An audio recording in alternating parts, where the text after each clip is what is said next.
Bonjour très chers amis, je suis très contente de vous retrouver encore cette semaine et encore une fois j'ai cette chance de vous accueillir avec ce grand soleil. C'est vraiment une chance, une bénédiction, j'adore. Personnellement je ne m'en lasse pas. Vivre dehors, c'est ma plus grande passion. Alors vous vous rappelez la semaine dernière je vous avais parlé de vibrer la princesse que je voulais être, etc. Puis ça m'a appelé à réfléchir beaucoup sur mes aspirations les plus profondes, mes motivations, qu'est-ce que je fais là, qu'est-ce que c'est, à quoi je veux répondre avec l'appel de mon âme. Et personnellement, je constate que souvent, mes aspirations sont très profondes, mais il m'est un petit peu difficile de les mettre de l'avant.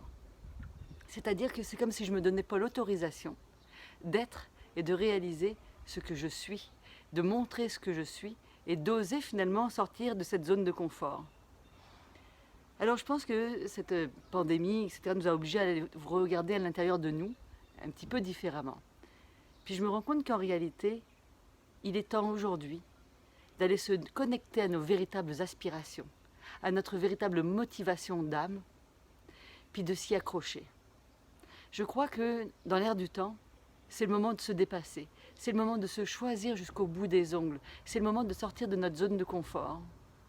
Et puisque j'ai décidé de me mettre dans cette action, dans ce mouvement ces derniers jours, eh bien je peux vous dire que c'est fou, parce que ça peut être payant et même immédiatement. Souvent notre zone de confort, en fait, elle est restreinte par nos complexes, nos déceptions, nos épreuves, disons. Alors qu'en réalité, il suffit de faire un tout petit pas. Vous vous rappelez, pour ceux qui me consultent, je vous dis toujours c'est le plus petit pas possible qu'il faut faire, toujours en se respectant. Mais je peux vous assurer que si vous adoptez la méthode du plus petit pas possible, vous allez tranquillement pouvoir vous retrouver à vivre selon vos véritables aspirations. Et puis, encore mieux que ça, d'accepter de sortir de sa zone de confort un tout petit peu, permet souvent d'ouvrir une autre porte qui nous remet dans une zone de confort complètement différente de ce qu'on aurait pu imaginer. Donc, je vous encourage à le faire. Alors, comment je fais personnellement? Eh bien, je demande toujours à mon âme ce qu'elle veut exactement. Par exemple, pour me remettre dans un chemin plus créatif, j'ai demandé à mon âme qu'elle manifeste devant moi ou qu'elle me montre par quoi elle voulait que je passe en premier. Évidemment, le lendemain, puisque je demande toujours un délai de 2 jours maximum, eh bien, le lendemain, il s'est présenté à moi une opportunité. Puis cette opportunité, c'était vraiment pas ce sur quoi je voulais aller, franchement. Parce qu'au fond de moi, il y avait une résistance. J'avais peur. Peur de ne pas y arriver. Peur de ne pas être à ma place. Peur de nuire à mon propre travail et à mon propre développement d'entreprise. Mais comme j'avais demandé à mon âme, j'ai décidé de me laisser aller là-dedans et de me dire, ça doit être vraiment bon pour mon âme, même si c'est pas très bon pour mon ego. J'ai accepté.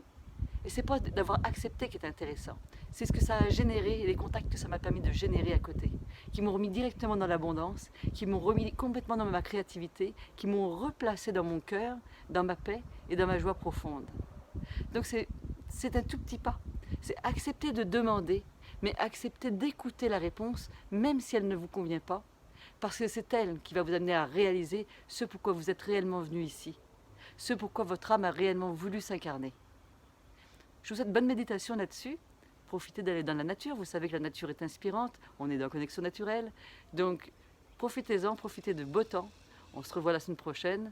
Merci beaucoup. Merci toujours de vos commentaires. Merci de votre gentillesse avec moi. Vous êtes mon baume au cœur. Vous êtes ma thérapie. Vous êtes mon bien-être et vous êtes mon bonheur. Merci beaucoup. À bientôt.